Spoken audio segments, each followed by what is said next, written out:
दिसंबर का महीना था। मेरठ में शीत का प्रकोप चल रहा था। प्रातः का समय था। अभी यह निश्चित रूप से कहा भी नहीं जा सकता था कि अभी भी सूर्य देव के दर्शन होंगे या कोहरा ही छाया रहेगा। Assistant civil surgeon doctor Trailokyanath Ghosh का द्वार खटका।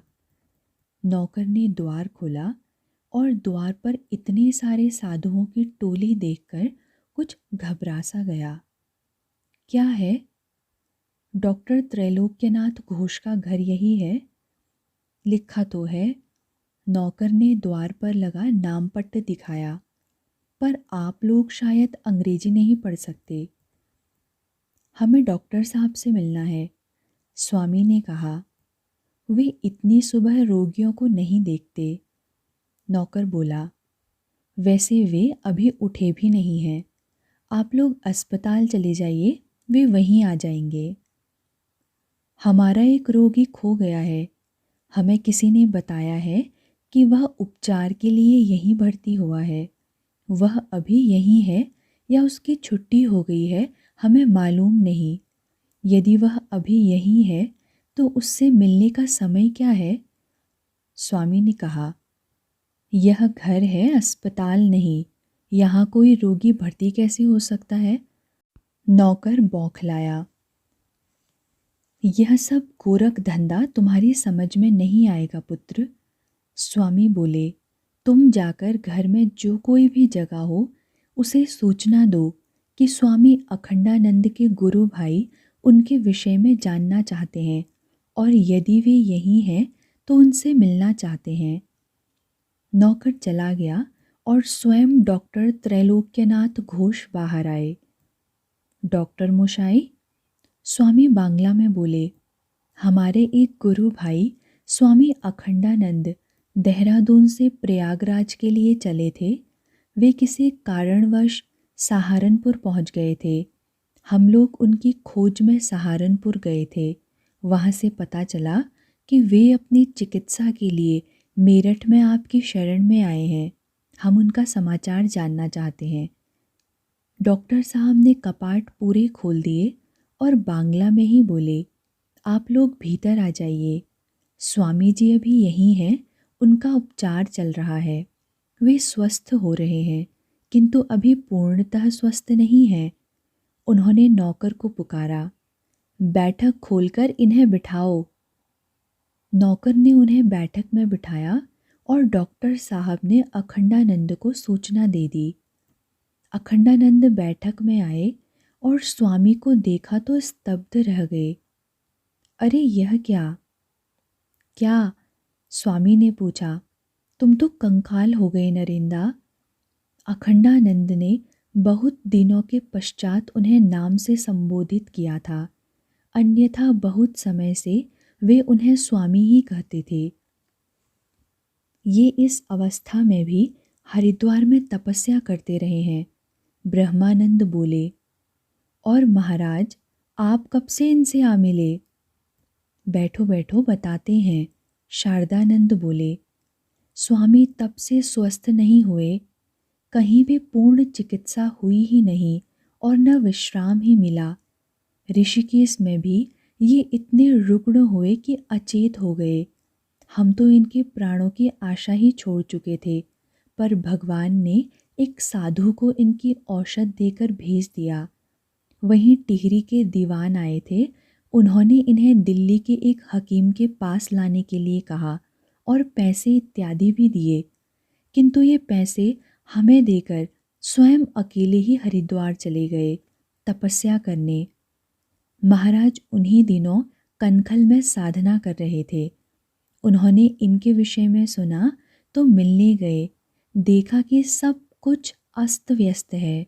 स्वामी किसी प्रकार की कोई चिकित्सा नहीं करवा रहे हैं और अपनी तपस्या भी नहीं छोड़ रहे हैं, क्योंकि उनको विश्वास है कि जीवन और मरण ईश्वर के हाथ में है। और नहीं तो किसके हाथ में है? स्वामी ने कहा, हाँ बाबा, उसी के हाथ में है, किंतु रोग आने पर सभी वैद्य के पास जाते हैं, कोई ईश्वर के पास नहीं जाता। न कोई यह सोचकर घर में बैठा रहता है कि ईश्वर की इच्छा होगी तो सब ठीक हो जाएगा। आखिर ठाकुर भी तो अपनी चिकित्सा करवाते ही थे। चिकित्सा तो मैं भी करवा रहा हूँ। स्वामी बोले, किंतु आप स्वस्थ नहीं हैं। डॉक्टर साहब आ गए थे। आपका रोग पुराना हो चुका है और यदि लगकर चिकित्सा नहीं की गई तो यह आपको भारी पड़ेगा। मैं चिकित्सा के लिए ही दिल्ली जा रहा हूँ। स्वामी ने कहा, जाइए। डॉक्टर साहब बोले, किंतु मेरा विचार है कि अभी आप दिल्ली तक भी यात्रा न करें। स्वामी अखंडानंद यहाँ हैं ही, आप भी मेरे घर पर ही रुक जाइए। मैं अपनी औषधियाँ लेकर देख लूँ, फिर आवश्यकता हो तो आप दिल्ली भी जा सकते हैं। हम पहले ही आपके बहुत आभारी हैं कि आपने अखंडानंद की इतनी सेवा की है। हम आप पर और बोझ नहीं डालना चाहते। स्वामी बोले, देखिए, मैं पहले से स्पष्ट कर दूं कि स्वामी अखंडानंद मुझ पर बोझ नहीं है। सहारनपुर से मेरे मित्र बांके बिहारी चटर्जी ने इन्हें मेरे पास भेजा है। डॉक्टर साहब बोले, बांके बिहारी और मैं मित्र तो हैं ही। मैं इस बात के लिए उनका ऋणी हूँ कि उन्होंने मुझे एक महात्मा की संगति में रहने का अवसर दिया। मेरे पास इतनी व्यवस्था नहीं है, नहीं तो मैं आप सबको ही यहाँ ठहरा लेता। पर आप इस रुग्णावस्था में बिना चिकित्सा के किसी असुविधा में रहें, यह मेरी आत्मा कदापि स्वीकार नहीं करेगी। भगवान ने अकारण ही आपको मेरे द्वार पर नहीं भेजा है। स्वामी ने शारदानंद और तुरानंद की ओर देखा। डॉक्टर साहब ठीक कह रहे हैं। ब्रह्मानंद बोले, तुम लोग यहाँ रहो, हम सब यज्ञेश्वर बाबू के यहाँ ठहरेंगे। यहाँ से वह दूर ही कितना है। यह ठीक है, डॉक्टर साहब ने कहा, इसे ही स्वीकार कीजिए। वे सब लोग जलपान कर विदा हो गए तो अखंडानंद ने कहा, स्वामी, मुझे आपके लिए चिंता हो रही है। मैंने ऐसी स्थिति में तो आपको कभी भी नहीं देखा। स्वामी हंसे। प्रभु जिस हाल में रखे उसी में प्रसन्न रहना चाहिए। जेहि विधि राखे राम, ओही विधि रहिए। और मुझे हुआ ही क्या है, भला चंगा हूँ। व्यर्थ की चर्बी छट गई है। कोई बिस्तर पर तो नहीं पड़ा। अभी भी दैनंदिन साधना में समर्थ हूँ। भगवान करे आप सदा समर्थ रहें। अखंडानंद को डॉक्टर त्रैलोक्यनाथ घोष के घर पर रहते 1.5 महीना हो गया था। वे अब स्वस्थ थे। स्वामी यद्यपि अभी दवा खा रहे थे, किंतु इतने अस्वस्थ भी नहीं थे कि डॉक्टर के घर रहना उनके लिए आवश्यक हो। उन्हें वहाँ आए हुए 15 दिन हो गए थे। डॉक्टर त्रैलोक्यनाथ घोष से कह सुनकर और औषधि सेवन का वचन देकर वे अखंडानंद के साथ सेठ जी की बगीची में आ गए। सेठ जी यज्ञेश्वर बाबू के मित्र थे और उन्होंने अपनी बगीची में साधुओं के ठहरने की व्यवस्था कर रखी थी। स्वामी के वहाँ आ जाने पर उनके गुरु भाई यज्ञेश्वर बाबू के घर नहीं रह सके। वे सब सेठ जी की बगीची में ही आ गए। अद्वैतानंद भी कहीं से तीर्थ यात्रा करते हुए मेरठ पहुँचे तो उन्होंने सेठ जी की बगीची में ठहरे बंगाली साधुओं के विषय में सुना। वे भी उनके पास ही आ गए। यहाँ एक प्रकार से बड़ा नगर मठ ही पुनः बस गया था। वे लोग दिन भर अपनी योग साधना में लगे रहते थे, ध्यान करते, भजन करते और अपने अपने ढंग से शास्त्र तथा अन्य उपयोगी पुस्तकों का अध्ययन करते।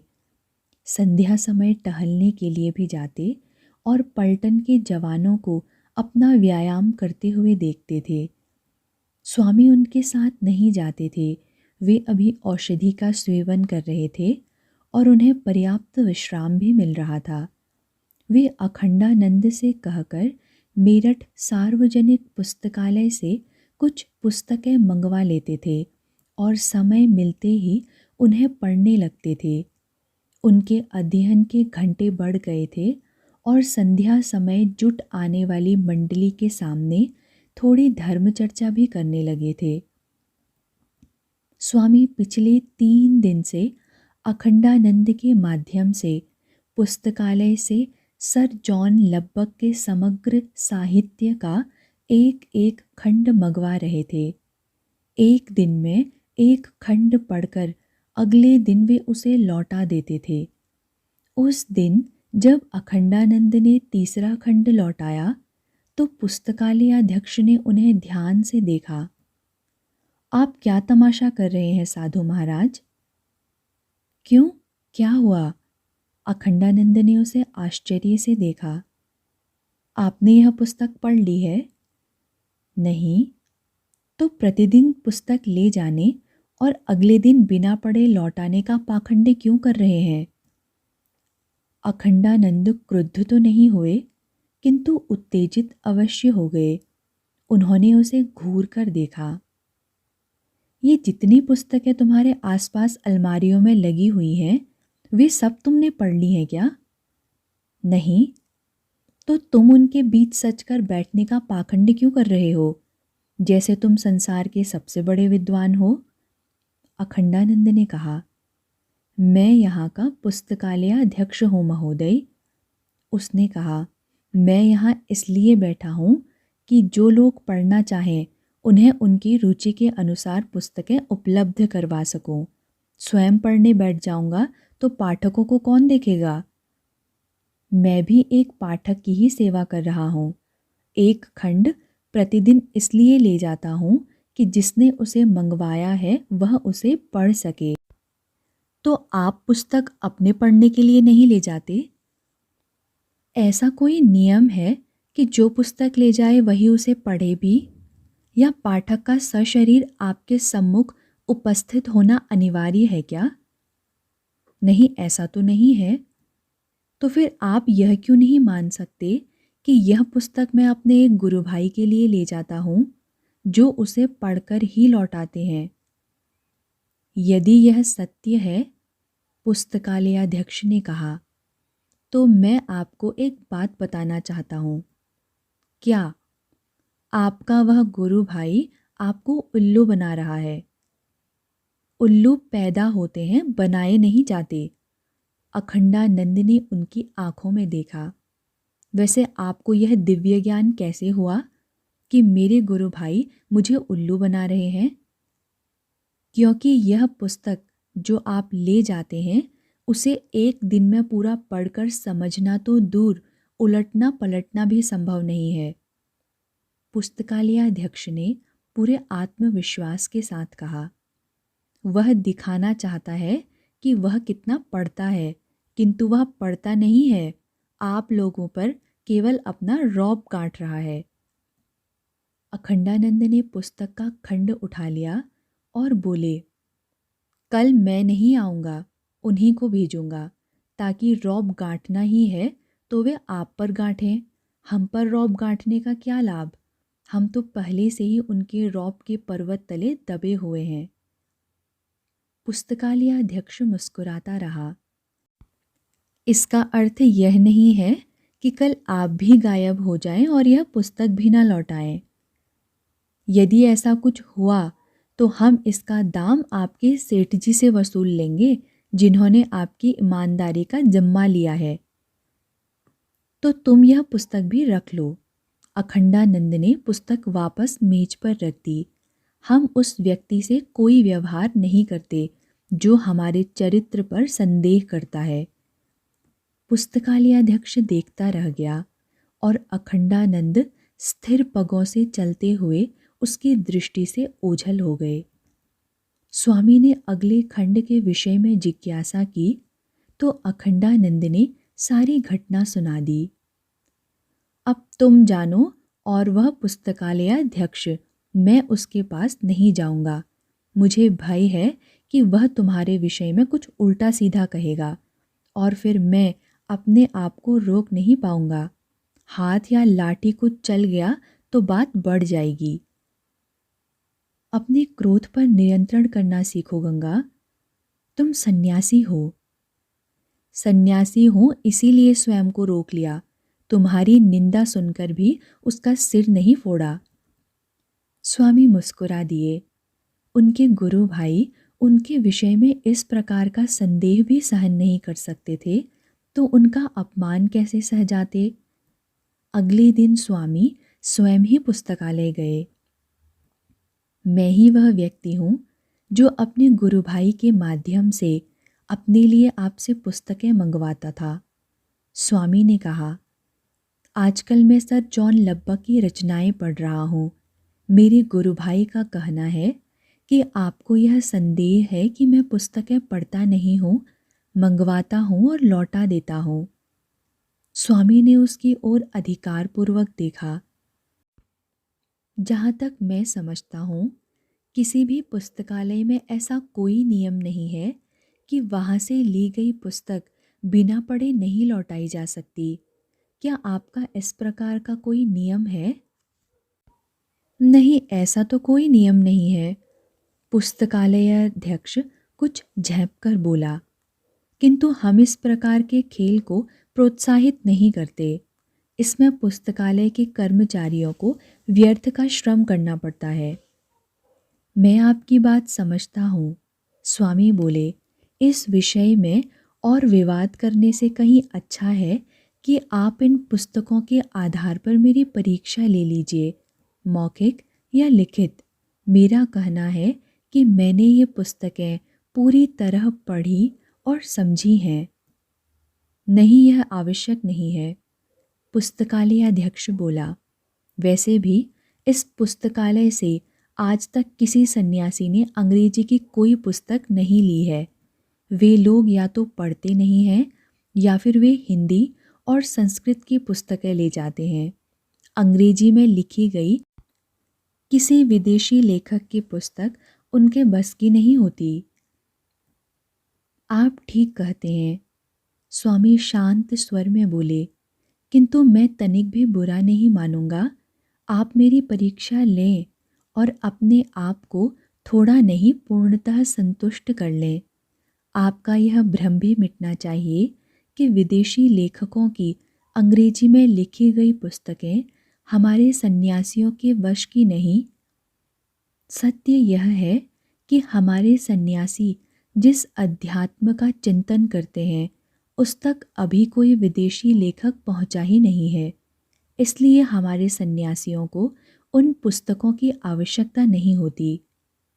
आप अपवाद हैं? नहीं, अपवाद नहीं हूँ, उन जैसा ही हूँ। बस मेरी कुछ रुचि इन विषयों में भी है। अच्छा, आप इतना ही बता दीजिए कि लब्बक विज्ञान के किस क्षेत्र से संबंधित हैं? पुस्तकालयाध्यक्ष ने बहुत सावधानी से कहा। कौन से लब्बक? स्वामी ने पूछा। पिता या पुत्र? पुस्तकालयाध्यक्ष कुछ खिसिया गया। आप किसकी रचनाएं पढ़ रहे हैं? देखिए, पिता का नाम है जॉन विलियम्स लब्बक। वे गणितज्ञ और खगोल शास्त्री थे। उनकी पुस्तकें मैं पहले पढ़ चुका हूँ। स्वामी बोले। पुत्र का नाम है प्रोफेसर सर जॉन लब्बक। वे पुरातत्ववादी और नृतत्व शास्त्री हैं। मानव मनोविज्ञान के विषय में भी उन्होंने बहुत कुछ लिखा है। उनकी पुस्तकों के नाम तो आप जानते ही होंगे। अब उन पुस्तकों में से आपको जो कुछ पूछना है पूछ लें। पुस्तकालयाध्यक्ष को संकोच हो रहा था। वह स्वयं तो यह भी नहीं जानता था कि लब्बक नाम से पिता और पुत्र दोनों लेखक हैं और दोनों के क्षेत्र पृथक पृथक हैं। यहाँ उसके सामने वह व्यक्ति खड़ा था जो कह रहा था कि उससे जो कुछ पूछना हो पूछ लो। पूछे भी तो कैसे? उसे क्या अधिकार है इस प्रकार किसी की परीक्षा लेने का? किंतु उसे विश्वास भी तो नहीं होता कि कोई व्यक्ति एक दिन में लब्बक की रचनाओं का एक संकलन समाप्त कर सकता है। ऐसा अद्भुत पाठक तो उसने अपने जीवन में कोई नहीं देखा था। आप मुझे इतना बता दें कि प्रोफेसर लब्बक अमेरिकी हैं या जर्मन, तो मैं संतुष्ट हो जाऊंगा। वे अंग्रेज हैं, स्वामी ने कहा। जर्मन लोग अंग्रेजी में पुस्तकें नहीं लिखते। हाँ, उनकी पुस्तकों का अंग्रेजी में अनुवाद अवश्य होता है। पुस्तकालयाध्यक्ष कुछ सोचता बैठा रह गया। देखिए, यदि हम प्रोफेसर लब्बक के वैज्ञानिक क्षेत्र को भी छोड़ दें तो उनकी एक बड़ी प्रसिद्ध उक्ति है, I can't but think that the world would be better and brighter if our teachers would dwell on the duty of happiness as well as happiness of duty, for we ought to be as bright and genial as we can, if only because to be cheerful ourselves is most effectual contribution to the happiness of others. उनकी यह उक्ति मुझे अपनी गीता के निष्काम कर्म का स्मरण दिलाती है। हमें प्रत्येक स्थिति में प्रसन्न रहना है, प्रत्येक कर्तव्य को प्रसन्नतापूर्वक पूरा करना है, कर्तव्य को कभी बोझ नहीं मानना चाहिए, दुख का कारण होने पर भी अपनी इंद्रियों को उसके संपर्क में नहीं आने देना चाहिए। स्वामी ने कहा, और यह भी सत्य है कि यदि आप प्रसन्न, सात्विक और स्वस्थ लोगों से मिलेंगे तो आप भी प्रसन्न रहेंगे। जो लोग स्वयं मुंह लटकाए रहते हैं और सदा अपने दुखों और रोगों की चर्चा करते रहते हैं, उनके निकट जाकर आप भी उदास हो जाते हैं। आप ठीक कहते हैं स्वामी जी। पुस्तकालयाध्यक्ष ने पहली बार उन्हें सम्मानजनक शब्दों से संबोधित किया। उसने लब्बक की रचनाओं का एक खंड निकाला, उसके पृष्ठ उल्टे। उसकी दृष्टि लब्बक की प्रसिद्ध उक्तियों पर ठहर गई। स्वामी जी, हम संसार में अधिकांशतः क्या देखते हैं? स्वामी मुस्कुराए। सामान्यतः आपके प्रश्न का उत्तर मैं कुछ और देता, किंतु आप यह लब्बक के संदर्भ में पूछ रहे हैं, तो उनकी एक बड़ी प्रसिद्ध उक्ति है, what we see depends mainly on what we look for. संसार में आप भगवान को खोजेंगे तो आपको भगवान दिखाई पड़ेंगे, और यदि शैतान को खोजेंगे तो शैतान दिखाई देगा। यही कारण है कि प्रभु के मार्ग में चलने के लिए आवश्यक है कि पहले मनुष्य अपने हृदय को निर्मल करे। सांसारिकता का कूड़ा मन में संचित कर यदि हम भगवान को खोजने निकलेंगे तो वे हमें कभी दिखाई नहीं पड़ेंगे। पुस्तकालयाध्यक्ष की आंखों में से श्रद्धा झांकने लगी। स्वामी जी, मैं अपने संदेह के कारण लज्जित हूँ। यदि मैं ईसाई न होता तो आपके चरण छू लेता, किंतु यह पूछे बिना नहीं रह सकता कि आप इतनी जल्दी कैसे पढ़ लेते हैं। मैं तो 1 घंटे में 10 पृष्ठों से अधिक नहीं पढ़ पाता। यह कोई चमत्कार नहीं है, स्वामी बोले। एकाग्रता और अभ्यास से सब कुछ संभव है। स्वामी पुस्तक लेकर लौटे तो अखंडानंद उनके पीछे पड़ गए। समझा आए उस मूर्ख को? वह मूर्ख नहीं, संशयशील और जिज्ञासु है, स्वामी बोले। समझा दिया। आपने तो समझा दिया, किंतु वह समझ गया या नहीं? समझ गया। अच्छा, अब मुझे समझाइए कि आपके लिए इतनी जल्दी पढ़ना और उसे स्मरण रखना कैसे संभव है? पढ़ने के लिए अभ्यास चाहिए और स्मरण रखने के लिए एकाग्रता। एक योगी सहज ही ऐसा कर सकता है, स्वामी ने कहा। कुछ लोग अक्षरों को पढ़ते हैं और कुछ शब्दों को। मैं शब्दों को नहीं पढ़ता, मैं वाक्यों को पढ़ता हूँ, और कभी कभी तो पूरा अनुच्छेद पढ़ जाता हूँ। यह भी संभव होता है कि पृष्ठ पर दृष्टि पड़ते ही उस सारे पृष्ठ का सार स्पष्ट हो जाए। मैं खंड को नहीं, समग्र को पढ़ता हूँ। और फिर कहते हो कि इसमें कोई चमत्कार नहीं है? अखंडानंद कुछ रूठे से बोले, कोई और भी पढ़ता है इस प्रकार, या हम केवल सन्यासी हैं, योगी नहीं हैं? स्वामी को लग रहा था कि वे स्वस्थ हो चुके हैं। उन्होंने अपने गुरु भाइयों के साथ काफ़ी समय बिता लिया था और साधना में विकास की दृष्टि से भी काफ़ी चर्चा हो चुकी थी। उन लोगों ने शूद्रक का मृच्छकटिक और कालिदास के अनेक नाटक और काव्य साथ साथ पढ़े थे। पर अब स्वामी के भीतर की व्याकुलता फिर से जाग उठी थी। वे अपने गुरु का काम नहीं कर रहे थे, व्यर्थ में समय नष्ट कर रहे थे। मैं सोच रहा हूँ, उन्होंने संध्या समय अपने गुरु भाइयों से कहा, मुझे अब डॉक्टर घोष की औषधि की और आवश्यकता नहीं है। क्यों? तुरानंद कुछ संशयशील हो उठे। क्या हुआ? अब उससे भी लाभ नहीं हो रहा क्या? नहीं, अब लाभ हो ही नहीं सकता, क्योंकि मैं पूर्णतः स्वस्थ हो चुका हूँ। स्वस्थ आदमी औषधि खाता रहे तो और स्वस्थ नहीं होता, फिर से रुग्ण हो जाता है। तो तुम पूर्णतः स्वस्थ हो चुके हो? अद्वैतानंद ने पूछा। मुझे तो ऐसा नहीं लगता, अखंडानंद ने कहा। तुम लोगों को कभी ऐसा नहीं लगेगा, स्वामी बोले, किंतु बात मेरे स्वस्थ होने की नहीं, हमारे मोह की है। वस्तुतः अब समय आ गया है कि मैं पूर्णतः एकाकी भ्रमण करूं। पूर्णतः एकाकी क्यों? अद्वैतानंद ने आपत्ति की। कोई एक भी साथ में होगा तो क्या तुम्हारी साधना में विघ्न पड़ेगा? मुझे ऐसा ही आदेश हुआ है।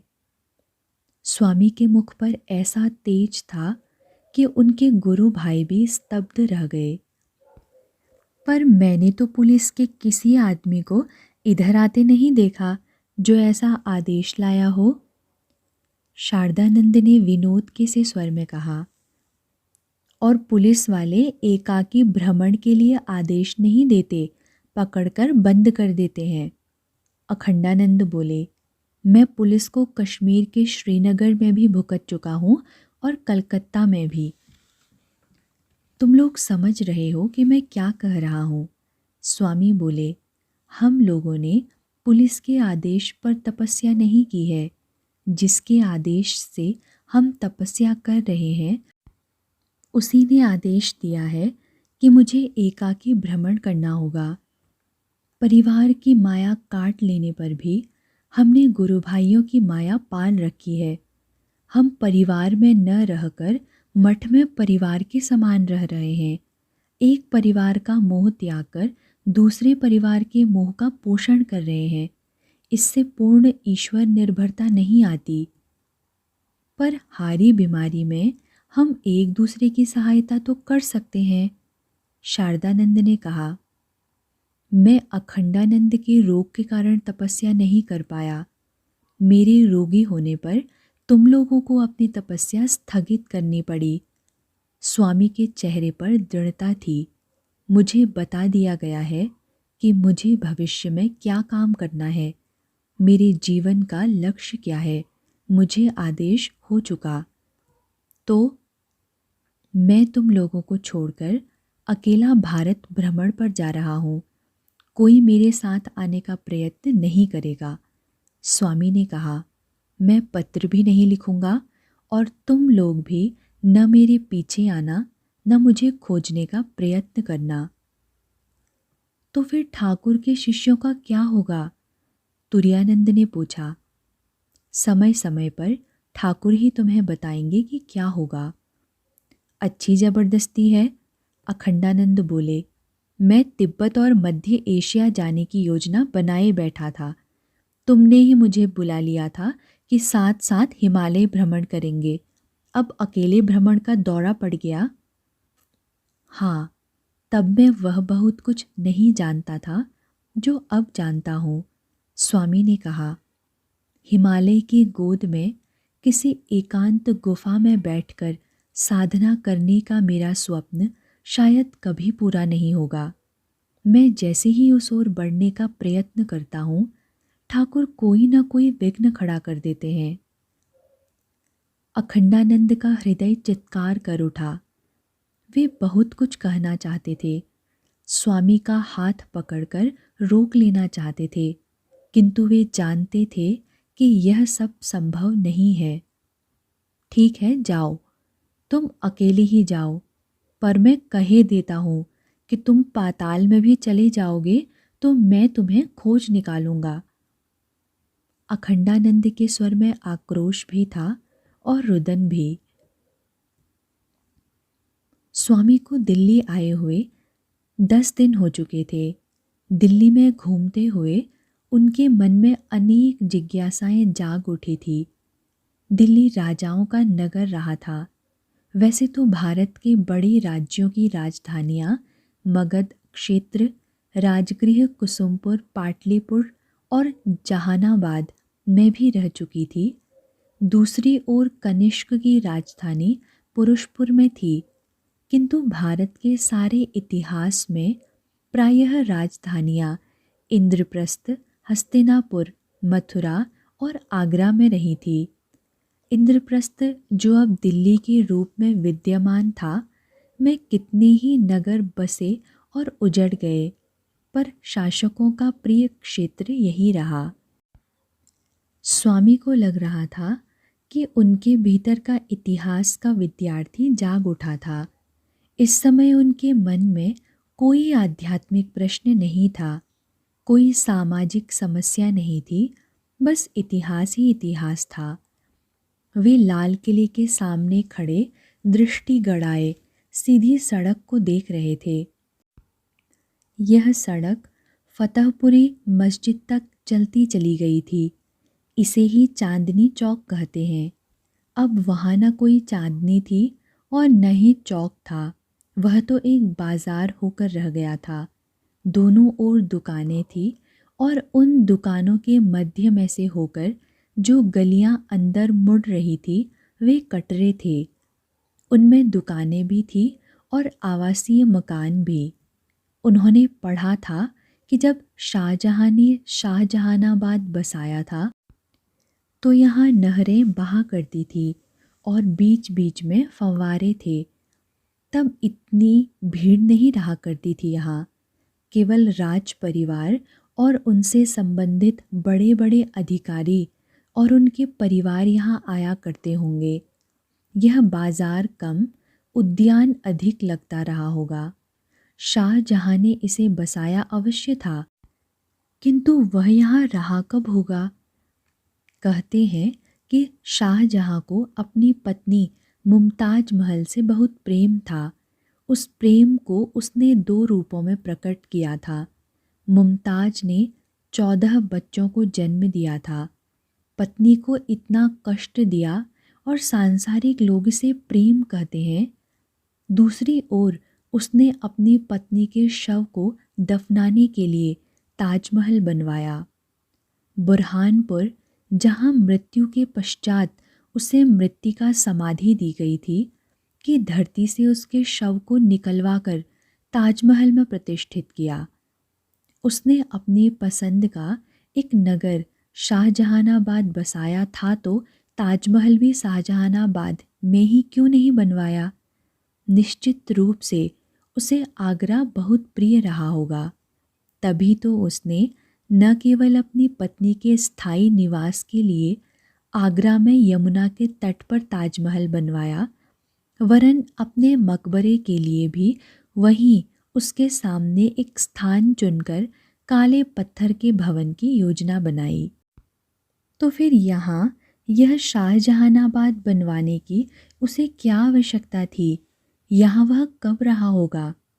पहले ताजमहल बनवाता रहा होगा, 20-22 वर्ष उसमें लगे और उसके पश्चात औरंगजेब ने उसे आगरा के किले में बंदी कर दिया। बेचारा वहीं से ताजमहल को देखता रहा। औरंगजेब भी यहाँ नहीं रहा, वह तो दक्षिण भारत में ही युद्धों में लगा रहा। शिवाजी को बुलाया तो आगरा में ही बुलाया था। इसका अर्थ है कि सामान्यतः उसकी भी मुख्य राजधानी आगरा में ही थी, तो फिर यहाँ तो बहादुर शाह जफ़र ही रहा होगा। पर उस बेचारे के पास आगरा था ही नहीं, तो शाहजहाँ ने केवल अपने निर्माण का शौक पूरा करने के लिए ही शाहजहानाबाद बनवाया था क्या?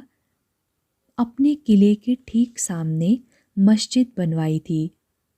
ईश्वर भीरू रहा होगा, वैराग्य तो उसमें नहीं था। सांसारिक सुख समृद्धि के लिए भी लोग ईश्वर को ही स्मरण करते हैं, पर इतना क्या कम है कि अपने घर के सामने खड़ा हो जाए तो उसे उपासना स्थान दिखाई पड़े। पर इसका नाम फतेहपुरी मस्जिद क्यों रखा गया? शाहजहाँ की पत्नी फतेहपुरी बेगम ने यह मस्जिद बनवाई थी। उसी के नाम पर मस्जिद का नाम रखा गया था, यह मस्जिद के कारण उस बेगम को फतेहपुरी बेगम कहा जाता था। क्या फतह किया था यहाँ शाहजहाँ ने या किसी और ने? क्या यहाँ भी कोई मंदिर तोड़कर मस्जिद बनवाई गई थी? पर शाहजहाँ ने मंदिर तोड़ने की प्रवृत्ति नहीं थी, यह तो औरंगजेब का व्यसन था। औरंगजेब की उसी क्रूरता के चिन्ह के रूप में यहाँ गुरु तेग बहादुर और भाई मतीदास के स्मारक हैं। स्वामी का ध्यान शब्द पर भी अटका। उन्हें फतेहाबाद तो समझ में आता था, जिसमें फतह और आबाद दोनों ही फारसी के शब्द थे, किंतु यह फतेहपुरी क्या हुआ? इसमें फतह तो फारसी का है और पुरी संस्कृत का शब्द है। क्या मजबूरी थी मुगलों की कि वे फतेहपुर सिकरी और फतेहपुरी में पुर और पुरी शब्दों का प्रयोग कर रहे थे? स्वामी ने लाल किले में प्रवेश किया। उन्हें लगता था कि इतिहास जैसे जाग उठा है। इस द्वार से मुगल सेनाएं निकला करती होंगी। भीतर बहुत छोटा सा बाजार था। संभवतः मुगलों के समय ये दुकानें न होकर पहरेदारों की कोठरियां रही होंगी। और फिर खुला मैदान। स्वामी सीधे चलते गए। वे दीवाने आम के सामने खड़े थे। इन महलों में फर्श था और स्तंभों पर छत थी। छत पर अनेक प्रकार की कलात्मक कारीगरी थी, किंतु इनकी दीवारें नहीं होती थी। खैर, यह तो दीवाने आम था। यहाँ बादशाह अपनी सामान्य प्रजा को दर्शन देता था और आवश्यक होने पर उनकी समस्याएं भी सुलझाता था। पर जब यहाँ धूप आती होगी तो उसे कैसे रोका जाता होगा? और हवा, जब ठंडी हवा चलती होगी तो उससे यहाँ बैठा व्यक्ति कांप कांप जाता होगा। पर मुगलों के दीवाने खास की भी यही स्थिति थी। यहाँ विशिष्ट लोग ही बैठा करते होंगे। यह भी कोई कक्ष नहीं था। इसमें दीवारें और दरवाजे नहीं थे। अविशिष्ट लोग किले के बाहर ही रोक दिए जाते होंगे, या फिर किसी एक सीमा पर पहरेदार अनावश्यक लोगों को रोक देते होंगे। राजा जब अपने विशिष्ट लोगों के साथ बैठते होंगे तो अन्य लोग इस ओर फटक भी नहीं पाते होंगे। उसके आगे अंतःपुर था। यह यमुना के तट पर था। दीवार के साथ ही यमुना बह रही थी। यहाँ राज परिवार की महिलाएं स्वच्छंद से रहा करती होंगी। नदी की ओर से किसी के आने की कोई संभावना नहीं थी। उस समय का वास्तुशिल्प काफ़ी भिन्न था। आजकल के समान शयन कक्ष ढूंढो तो एक भी ना मिले। पर्दे इत्यादि लग जाते होंगे तो इनका रूप कुछ और हो जाता होगा। आज तो वहाँ कमरे के नाम पर 2-4 छोटी छोटी कोठरियाँ थी और शेष लंबे बरामदे थे, जिनके बीचों बीच से पानी की धारा बहने का प्रबंध था। बीच बीच में फव्वारे थे। ये धाराएं स्नानागार में से आ रही थी। सारे महल को ठंडा रखने का यह अच्छा प्रबंध था। किंतु यमुना से यह पानी किले के ऊपर कैसे चढ़ाया जाता होगा? और यदि पानी ऊपर नहीं चढ़ाया जाता होगा तो उसका इस प्रकार फव्वारों में आना संभव नहीं था। स्वामी जिस दीवार के पास खड़े थे वह दीवार नहीं, संगमरमर की जाली थी। उसके पार बहुत सारे लोग खड़े थे। कुछ लोग बाहर से आए हुए भी लग रहे थे, प्रतिदिन ही आते होंगे। किंतु कुछ बांग्ला शब्दों ने स्वामी का ध्यान अपनी ओर खींचा था। उन्होंने दृष्टि उठाकर जाली में से देखा। वे जैसे स्तब्ध रह गए। उनके सामने उनके गुरु भाई खड़े थे जिन्हें वे मेरठ में छोड़कर आए थे। तो वे उनका पीछा करते हुए यहाँ भी आ गए। स्वामी ने उसका निषेध भी किया था, फिर भी वे लोग नहीं माने। स्वामी के मन में आया कि चुपके से खिसक जाएं और दिल्ली छोड़ दें। दूसरी ओर उनके मन में आ रहा था कि वे उनका सामना करें और उनकी इस प्रवृत्ति को रोकें। वे लोग ईश्वर की खोज में परिभ्रमण कर रहे थे, एक दूसरे की खोज में नहीं। ईश्वर को खोजने की साधना और मित्रों के साथ लुका छिपी खेलने में अंतर है। ये लोग ईश्वर की खोज में क्यों नहीं लगते? स्वामी को खोजने में अपना समय नष्ट क्यों कर रहे हैं? स्वामी ओट से निकलकर उनके सामने आ खड़े हुए। उनकी दृष्टि भी स्वामी पर पड़ी। अरे नरेंद्र बाबा। हाँ, स्वामी की आंखों में वर्जना थी। मैंने कहा था ना कि मेरा पीछा मत करना। पर हमने तो पीछा नहीं किया, शारदानंद ने कहा। हम तुम्हारे विलुप्त हो जाने के पश्चात 10 दिन मेरठ में ही रुके रहे थे, ताकि तुम्हें जहाँ कहीं जाना हो चले जाओ। पर इसका यह अर्थ तो नहीं कि हम आजीवन मेरठ में ही बैठे रहते। दिल्ली तो ऐसा नगर है कि इस क्षेत्र में जो भी आएगा वह दिल्ली देखने के लिए रुकेगा ही। तुम मुझे खोजते हुए यहाँ नहीं आए हो? देखो नरेन, अद्वैतानंद ने कहा, हम तुम्हें खोजते हुए नहीं निकले हैं। हमने यह भी निश्चय किया था कि दिल्ली से हम भी पृथक पृथक हो जाएंगे और विभिन्न दिशाओं में एक एक दो दो की टोलियों में निकल जाएंगे। मैं आपकी बात को सत्य मान लूं गोपालदा? स्वामी ने कहा, यदि हम ठाकुर के निकट रहकर और इतनी तपस्या कर आज तक झूठे ही हैं तो फिर इस तपस्या का क्या लाभ? अद्वैतानंद ने कहा, नहीं, मैं वह नहीं कह रहा। स्वामी कुछ शांत हुए। मैं तो उस मोह की चर्चा कर रहा हूँ जो हम सबको बांधे हुए है और जिससे हमें मुक्त होना है। हम तुम्हारा पीछा करते हुए नहीं आए हैं, किंतु हमें यह ज्ञात हो गया है कि अंग्रेजी बोलने वाले एक बंगाली सन्यासी सेठ श्यामलदास की बगीची में ठहरे हुए हैं और संध्या समय कुछ धर्म चर्चा भी करते हैं। अखंडानंद ने कहा, हम सोच रहे थे कि संध्या समय उनके दर्शन करेंगे। स्वामी जी के निजी सचिव से समय लिए बिना तुम ऐसी बात कैसे सोच सकते हो? तुरानंद ने उसे डांटने का अभिनय किया। स्वामी भी कुछ विनोद की मनःस्थिति में आ गए।